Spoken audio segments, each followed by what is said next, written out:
Hi, and welcome to OWL Bytes. This is a new set of videos where we're going to talk about how current trends and behind-the-scenes stories at the OWL relate to writing topics. Today, we'll discuss some of the decisions we made as we designed the new format we've adopted for our OWL Vidcasts. But first, a little history. Most OWL videos prior to 2018 were sort of these narrated PowerPoint presentations. I love these. They're really information-dense, and they remain popular with teachers for this reason. Our APA video from 2012, which uses this old format, is our most viewed video ever. However, in 2018, recognizing that these videos were a little drab, we began to explore new options for future videos. We decided to use Purdue's green screen studios to shoot videos where presenters would appear in the frame. Our hope was that this video essay format would keep things consistent aesthetically while allowing grad student developers to write more engaging scripts. Here, we were heavily inspired by the PBS Idea channel, which is sadly now defunct. We were reasonably happy with this new format. Over time, however, a few problems became apparent. The biggest was the black text box on the right side of the screen. It wasn't terribly big, which limited the examples we could use, and we'd often have to subtly change the size and positioning of our text to get everything to fit. Also, the presence of the performer, text, graphics, and our complicated bookcase backdrop could make things too visually busy. A lesser problem was that our intro animation and title cards weren't mirrored in the art assets used during the videos themselves.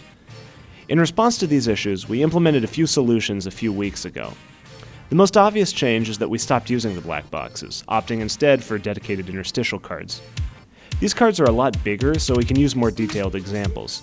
They're also standardized via a master Photoshop template, which means it's very easy to keep them uniform.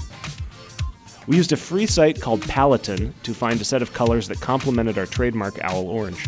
After experimenting, we decided on dark red for highlights and dark blue for commentary, as these colors contrasted best with the orange.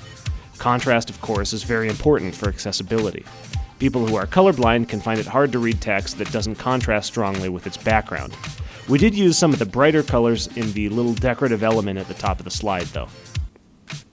The visual busyness issue was solved by applying a Gaussian blur to the background whenever an example slide is on the screen. I like the effect a lot.